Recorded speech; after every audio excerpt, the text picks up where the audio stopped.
Um, so other things that you notice by looking at this, if you look at north here, um, the shortest shadow is always going to be directly north. So the sun's never going to be directly over our heads, but in the northern hemisphere, the shortest shadow is going to be in the north. So here's a tip. If you're lost in the forest and you want to find out which direction north is, you actually would have to make a shadow plot. And you would measure the shortest shadow. So there's this idea, if people like want to pretend like they're the Witcher. I've been playing that video game a lot. I just love it. So anyway, so there's this idea that moss only grows on the north side of trees. In general, that's true, but it's not always the case. So moss likes a lot of moisture, and so if the sun is shining, the sun dries things out. So the moss has a higher tendency to grow on places that don't get a lot of sunlight. But so this would be true like if a tree was just kind of standing there and there was nothing else around, that you'd see more moss on the north side. However, if you're in the woods, there might be other trees that interfere with light in such a way that you're going to have the northern part isn't going to necessarily experience what am I trying to say? The northern side is not going to experience as much sun, but if it's but if yeah, so and then it's also interesting if you look at like where your driveway is. If your driveway is on the north side of your house, it's gonna see less sun, so you're gonna have to do a lot more shoveling. It's not gonna melt as much. So something that to think about if you ever like are interested in buying a house or a yard or whatever. So that's basically section 6. Here you can see I'm doing an earth face.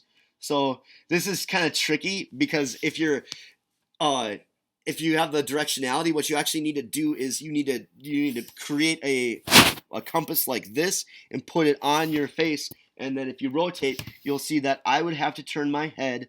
If it's going to rise in the east, I would have to turn my head counterclockwise when viewed from the top. So this is evidence that the Earth spins counterclockwise.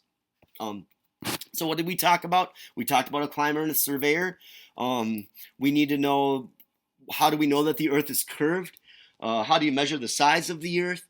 And we compared the shadow plots on a summer's day and a winter's day.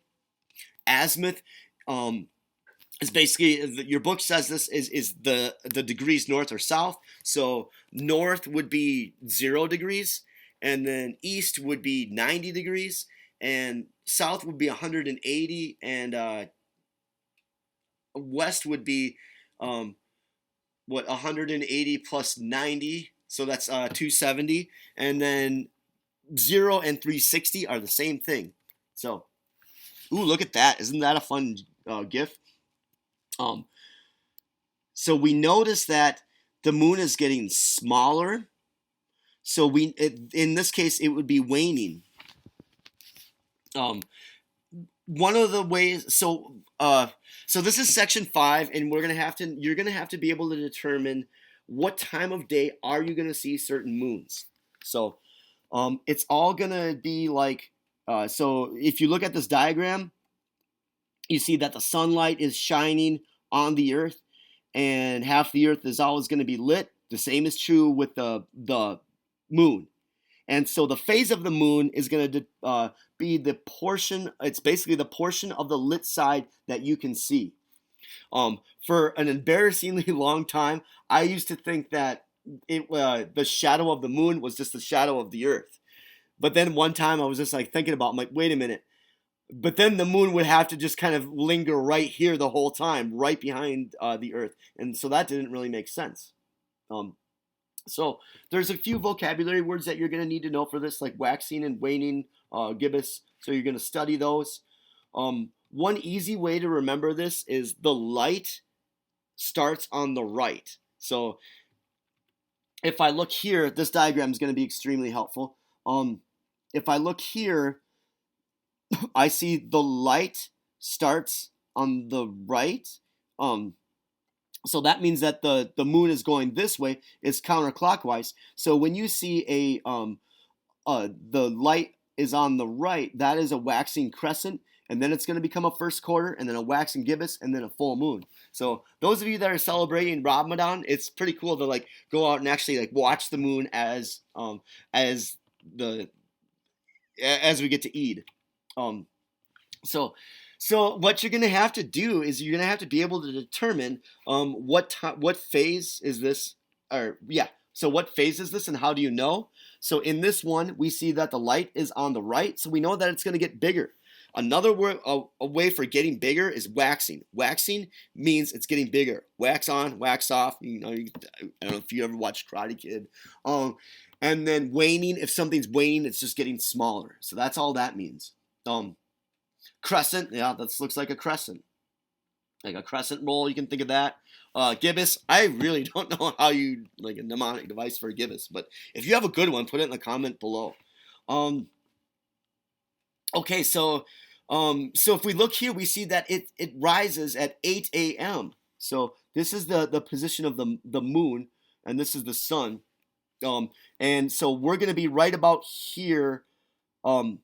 When you're about here, where you see my cursor, that's going to be around 8 a.m. We know this because the Earth rotates counterclockwise, and that is basically when you're going to start to see it, the angle at which you're going to see it. So let's go to the lab one more time, and so we're going to talk about what time of day do certain moons rise. So let's see. Yeah, so here we have the sun, here we have the earth. Check out my drumstick. See this drumstick? Isn't that cool? Musical break, musical break. Okay, so this is this is going to represent the moon, and if I go over here, now we see half the moon is lit. So if you're imagining, let's see. So here we are, Minnesota. We're going counterclockwise, and the moon is doing this. So imagine you just kind of see the same part of this lit. So imagine that you are here, and if I have the moon, let's put it here so you can see it. So if we're here, this would be like, this is like, oh, the sun's rising. Oh, look at it, it's about 8 o'clock. Now it's like 8 a.m. I know all of you are asleep. Some of you are probably still awake. But anyway, 8 a.m., we're starting to see this moon. All right? Another way to think about it, I always go with full moon. So full moon over here. So usually the moon is not eclipsed by the Earth. It's actually like 60 Earth radiuses out there. So in most cases, you're gonna, like, this is what a full moon would look like. All right, so here we are, and it's nighttime. Here's the sun. What time is a full moon gonna rise? Well, a full moon is gonna rise around 6 p.m. and then it's basically gonna rise when the sun sets. For the most part, like in the spring, that would be true. So hopefully that helps you guys. I hope you guys are doing well. I really do. I think about you guys a lot. And I hope you're feeling comfortable with this class. The more you look through all the materials, there's sections that you can skip. Everything should be in the PowerPoints. This is not meant to like, so how am I trying to say this? So this video is a review. So the assumption is that you look through the material, you've thought about it, you've talked about it. I've talked to a lot of groups, but I unfortunately have not talked to everybody. But yeah, so set up a time to talk about this. Here's a final review, and yeah, just I don't know, keep on keeping on. Remember that the sun always rises. And yeah, there's like a lot of stuff, a lot of cool metaphors that you can draw. You run and you run to catch up with the sun, but it's sinking. It's kind of a cool way of thinking about it.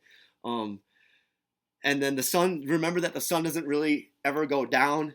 It's just an illusion caused by the world spinning round. So that's a Flaming Lips reference. But anyway, that's probably too much. Enjoy yourself.